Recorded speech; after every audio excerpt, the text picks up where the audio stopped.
What's up guys, today I'm going to give you 3 ways to implement progressive overload into your training to make sure that you can keep making those gains.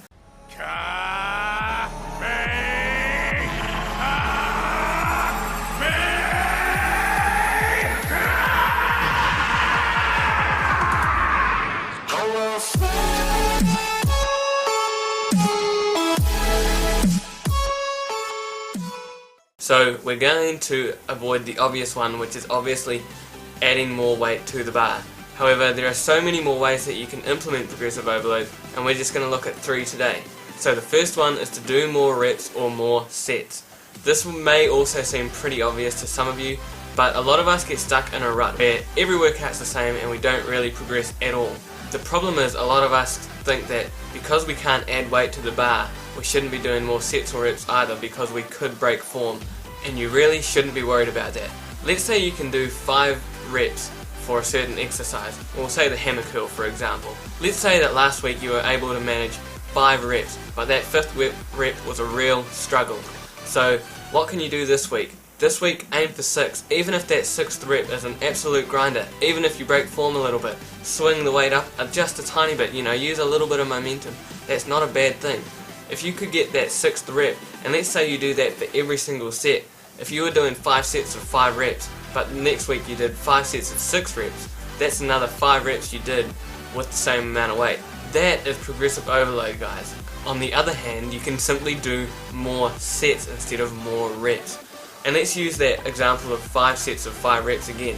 So instead of doing 5 sets, maybe add a 6th set, and even if you can't get the 5 reps, that's still an extra set, that's still more work, and more work can help you break down more muscle, shock the muscle, and potentially lead to more muscle growth. So that is the first one.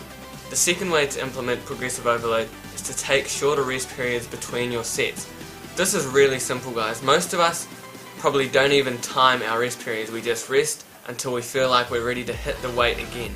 But as you can imagine, this isn't a great idea because we can get stuck talking to people, we can get stuck listening to our music. By the time you get back to your workout, it could be between 3 to 5 minutes that you've been resting between your sets. Now, if you're strength training, maybe that's alright. If you're looking to build some muscle, the less time you give your muscles to recover, the better. Your muscles only take about 45 to 60 seconds to recuperate about 90% of their maximum potential in between sets.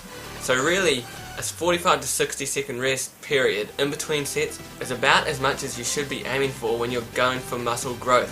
So you can either get a countdown timer, and instead of starting it at say 2 minutes, start it at 1 minute. Give yourself a shorter rest period between sets so that those muscles aren't fully recuperated, but they're recuperated enough so that you can hit the weight again. The second option is to start your timer from 0 and count it up to the 1 minute mark. This is a good idea because you can keep an eye on the clock, and when it gets to about 45 seconds, walk over to your weight and get into position, because when you think about it, it's going to take you a little bit of time to get yourself set up for the exercise. If you go over at 45 seconds, then by the time you've got yourself set up, it will be a minute, and you'll be only maxing out on that 60 seconds. If you waited a minute before you went over to your exercise, then you might add another 10 to 15 seconds on top of that, and even that can make a difference. The shorter the rest periods, the better for muscle growth. Even 30 seconds could be used if you really wanted to. Let's say last week you rested 1 minute in between your sets, this week you're resting 30 seconds to 45 seconds between your sets, but you're still managing to move the same amount of weight and for the same reps, the same sets. That is progressive overload. Our third and final way to implement progressive overload is going to be time under tension. This is something a lot of us probably don't think about much. Muscle tension is when you've got the bar, got the dumbbell, holding something and activating the muscle. Let's look at the seated row for example. What you can do is you can simply do your rows, 1 second pulling, 1 second back. This is probably the common way we mostly do our exercises. We try and get them over and done with as quick as possible. And why? Because it hurts. That's the muscle breakdown happening. So, what we should be aiming to do, every now and then, you don't always have to do this, but again, it's another good way to change things up. So instead of going for a 1-1-1 count, try a 3-3-3 split for example. So 3 seconds pulling back, hold it there at the top or bottom of the movement for 3 seconds, and then 3 seconds on the negative. That is going to turn a 3 second exercise into a 9 second exercise, and that's for 1 rep. So let's say you do a set of 10 reps, and let's say you're working with that 3-second rep. That there is 30 seconds of time under tension. Now let's look at 10 sets with 9 seconds per rep. That's 90 seconds. That's adding a whole nother minute onto your entire set. So instead of 30 seconds with time under tension breaking down the muscle, you're now at 90 seconds, and that is going to do a lot more damage than you will do in 30 seconds. The key thing to remember here though is that you may have to drop the weight, because doing that time under tension is going to be a lot more strenuous on your muscles, and you probably won't be able to lift the same amount of weight for all of your reps. So guys, quick recap of how you can implement progressive overload. Number 1 is to do more sets or reps.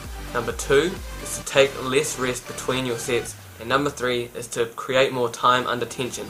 All 3 of these methods are going to not only implement progressive overload, but because of that, they're going to help you potentially make more muscle gains, assuming that your diet and your sleep is on point.